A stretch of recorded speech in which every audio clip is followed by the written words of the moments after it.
Yeah. Right now we say ten don't worry. Greetings, kings and queens. You don't know. Shakara here.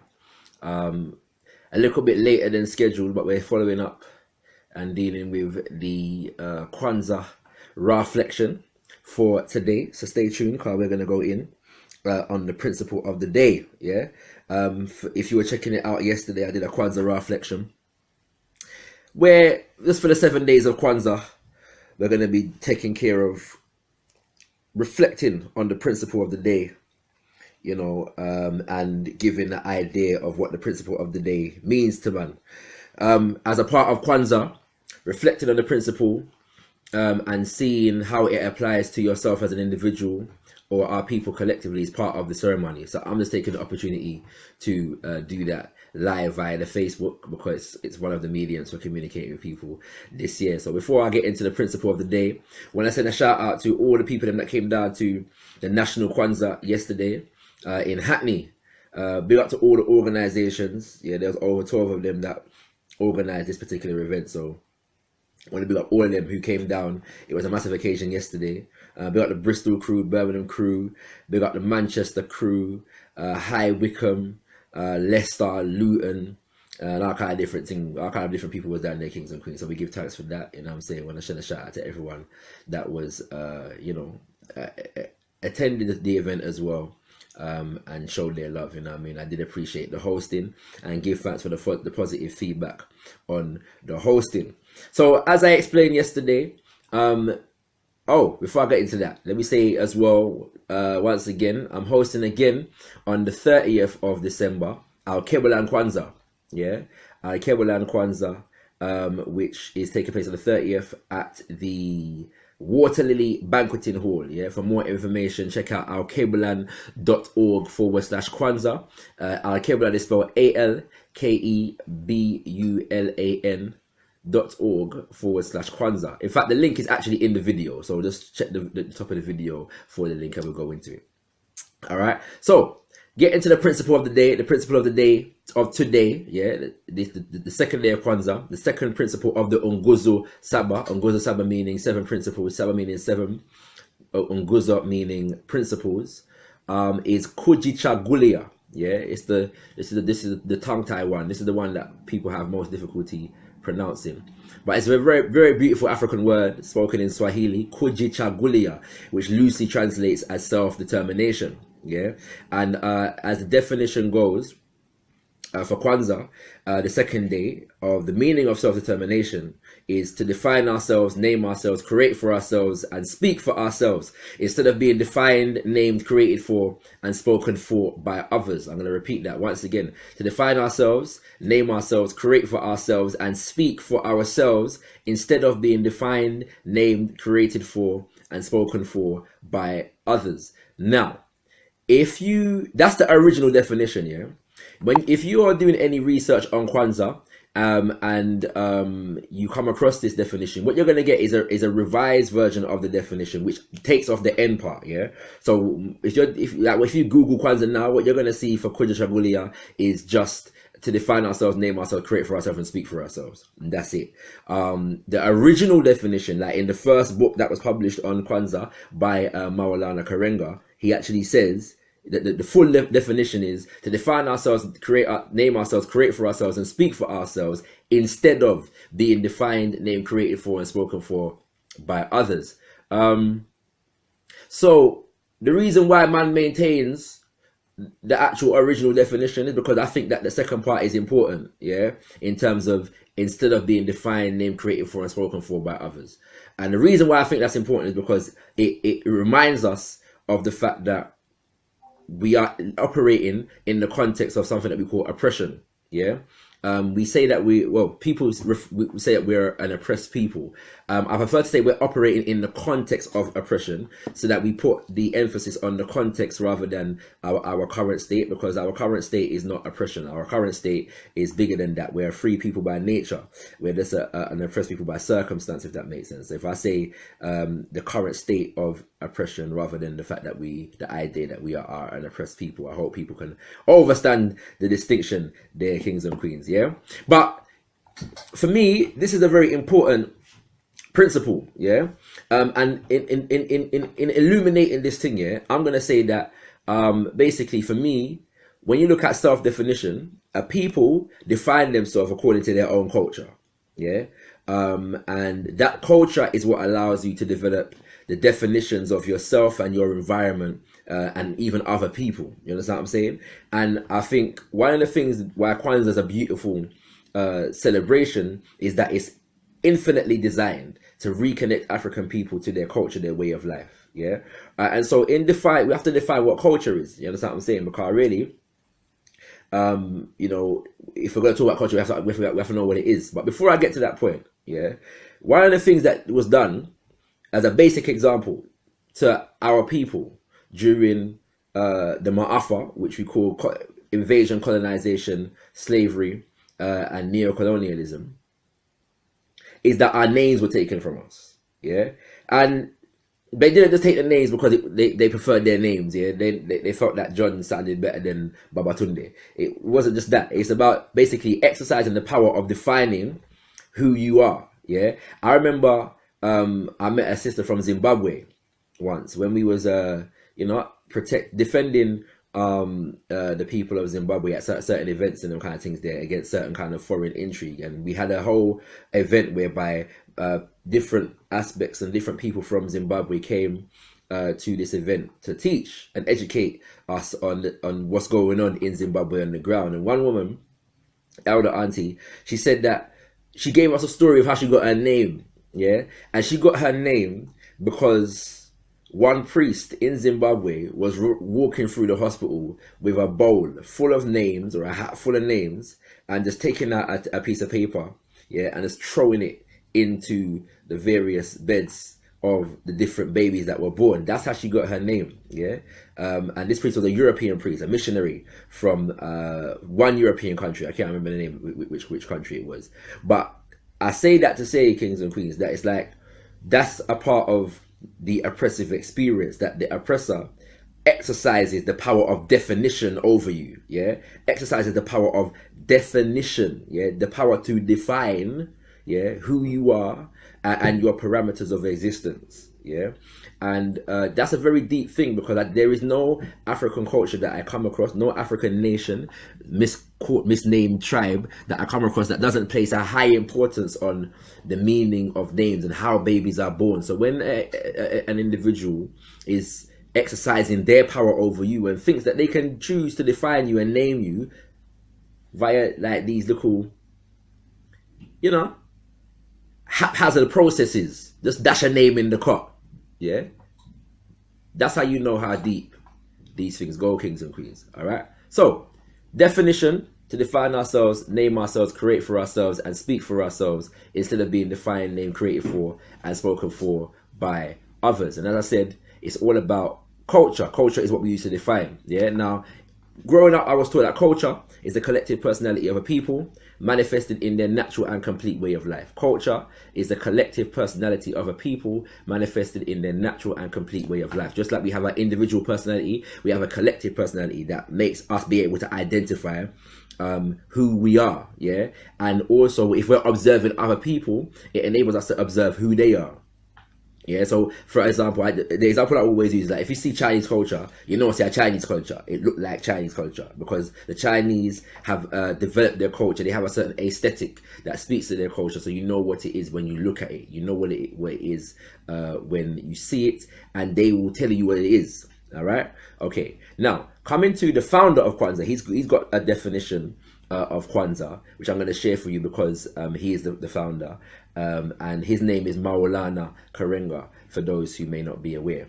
All right. And he says culture is the self-conscious collective thought and practice through which a people creates itself, celebrates itself, and introduces itself to history and humanity. Let me read that one more time. All right. He says culture is the self-conscious collective thought and practice through which a people creates itself, celebrates itself, and introduces itself to history and humanity. Very important definition that I like, because it explains certain things in terms of, one is self-conscious. Yeah, people that are self-conscious create their own culture. They develop their own culture. Yeah, it comes from the concept of self. Yeah, okay, I'm gonna come back to that. All right, but then it says the thought and practice. So it starts with the conception, and then it becomes activities. It becomes social relationships. It becomes economic relationships. It becomes how you feed yourself, how you clothe yourself, and all these kinds of things. Yeah, this is what defines culture. All right. Now, most of us, when we talk about culture, especially as it regards to black culture, yeah, we reduce black culture or African culture to the expressions of culture. Yeah, the song, the dance. Yeah, in particular the song and the dance here when it comes to African people. All right, when we're defining other people's culture, we begin to speak about philosophy. Yeah, fine art. The key aspect of European culture that is dominating the world right now is democracy. When we speak of European culture, we speak of things like democracy and world order, governance, and these kinds of things. Where Africa is song and dance and maybe food. Yeah, so like Afrobeat, jollof, you know what I'm saying, and kente, that's African culture. Yeah, but the idea is that Africa has nothing to teach the world or offer the world in terms. Yeah, have no idea what happened there, you know. The thing just locked off on me, like the Facebook live just locked off on me. So we're starting again, but the video is there, yeah. So this is part 2 for the KUJICHAGULIA chakra reflection. Apologies for people that was watching that and it got locked off. I don't know what happened there. But yeah, we're gonna continue. We're not gonna start again, we're gonna continue from where we left off. And I'm hoping that the video is still up on the thing. Let me just check that right now. Still fire. Let me just check if the video is still there.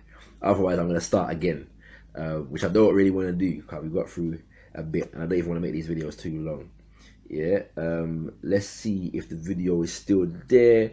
Right, quick. Okay, the video is still there. Yeah. So we're gonna continue from where we left off with this day 2 part reflection. All right, hold on. No, that's not. This is okay. The video is still there. Yeah. All right.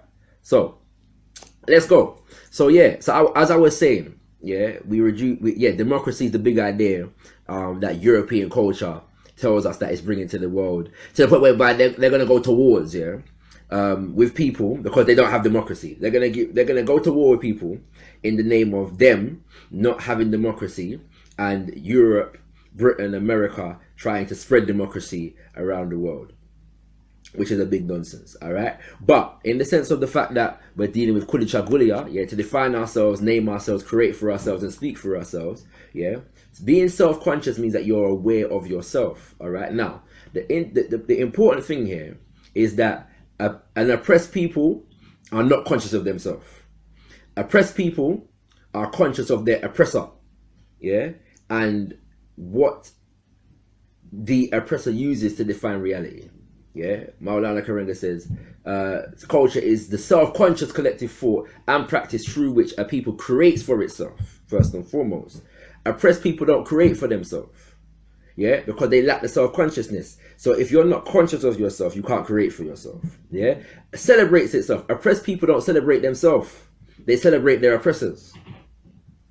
Oppressed people don't celebrate themselves, they celebrate their oppressors, yeah. And oppressed people do not introduce themselves to history and humanity. They are introduced to history and humanity by their oppressors. In fact, their oppressors will introduce themselves to themselves, or more specifically, the oppressor will introduce the oppressor's idea of who you are to you if you are subject to his oppression.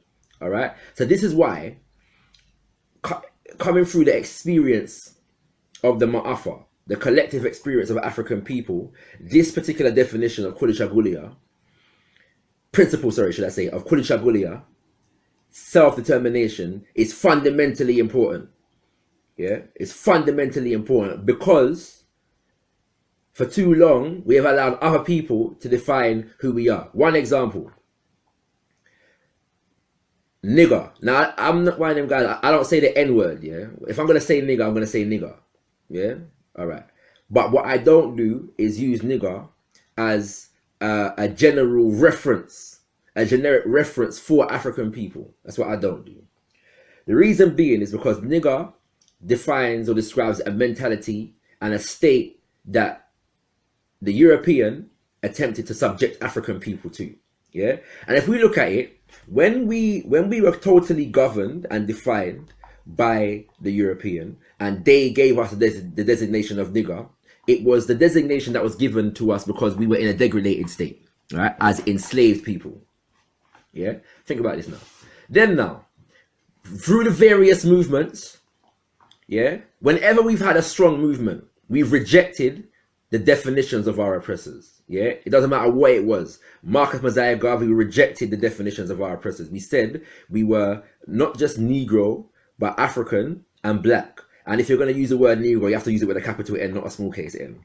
Yeah, that's one example. Rastafari gave definition, yeah, to the people in terms of being Ethiopians and Africans. Yeah, you've got if you go forward to the Black Power era, yeah, civil rights and Black Power, we rejected the word nigger and Negro and defined ourselves as black and African, and even other definitions popularized by organizations like the Nation of Islam. The black man is God, yeah, and then you have the 5% nation, which is gods and earth. Black man God, black woman is the earth. These kinds of things, yeah. There's more in these definitions which I'm not going to go into, but I'm just showing you. I'm just trying to say and like that. Whenever we've had a strong movement, one of the first things we do is define who we are, yeah, and reject the oppressor's definitions. You understand what I'm saying? Now, check it. So if we're in the 60s now, and that's the last time there was an African world revolution, like all Africans around the world, Caribbean, Africa, the Americas, and Europe were organizing and galvanizing around the African liberation movement, which was, inspired by really a number of things, but central to that was the independence of African nations. Yeah, shout out to people like Sajid Kwame Nkrumah, His Imperial Majesty Haile Selassie I, and others, kings and queens, Sekou Touré, Amilcar Cabral, who were really the spearheads, yeah, forward in this particular fight and this inspiration. That's how it goes. All right. So we reject the word nigger. Yeah. Now, a couple generations down the line. Oh, sorry. Before I go there, when we reject the word nigger, what are we doing? Yeah, we're building for ourselves. Yeah, we're building businesses and economies. All right, we're building mass organizations that are challenging the system and the state with regards to issues of justice, police brutality, housing, Jim Crow, segregation, whatever it was. Yeah, we're looking at issues now. We stop talking about just civil rights in the sense of we want our rights in the system. We start talking about black power as to say we have a power base, an innate power base that is inherently our own, that we have to tap into. That's the essence of black power. Yeah, that we have to have the power to control our own destiny. All right. Now, that is what we were doing when we rejected the word nigger. All right. A couple generations down the line, yeah, when we start to adopt this word again, this word nigger again, what is the context? The context is that we have a music genre called hip hop, which was defined as a music genre or rap in the mainstream market, that begins to project a particular kind of image of African people. Yeah, not everybody was using the word nigger in hip hop in the same way, right? And so what they did is they took one aspect of that, projected it through to the world, and we get a new nigger mentality. All right. Now we've readopted the word. You have all these conversations about us trying to reclaim the word. Nigger was never our word, so we can't reclaim it. All right. But the point I'm making is that whenever we take the word on and try to own it, it manifests something degrading. All right. So we're looking at the destruction of the movement now, and we're now the subject to our quote unquote hood or ghetto environment. Yeah, in which nigger is a term of endearment. All right, you follow what I'm saying? So there seems to be a direct correlation between what we call ourselves, yeah, and our productivity and our ability to be a free and self-determining people. Is the point I'm making here, kings and queens. You understand what I'm saying? And we have to look at that very, very seriously. Being self-defining, in the sense of the fact that in Kwanzaa, the key definition that we use to define ourselves is African. and that is the Pan-African vision, in the sense of all African people around the world having a common root. Yeah, and many people seem to believe that this is just a diasporan idea. When we check it really and truly, like I said, the 60s, that all that energy was galvanizing around a similar idea, and we're talking about the African continent was key to that definition. If you look at people like Asafa Kwame Nkrumah, Sekou Touré, Amilcar Cabral, and all the many people that I'm not even mentioning, yeah, I have to say Patrice Lumumba also. All right, if you look at all of them, they were dealing with a vision of Africa and African people that went beyond just the continent. You know what I'm saying? Beyond, first of all, just their country, and then wider than that to the descent, their brothers and sisters across the waters as well. And this is very key in the sense of the fact that it gives us a power base, yeah, through which to develop ourselves and each other in a very, very, very, very, very, very serious way. All right, now a couple of examples in terms of this thing about being self-conscious. So if you're self-conscious and self-aware and defining yourself, yeah, the number one aspiration for you in any field of endeavor comes from your own culture.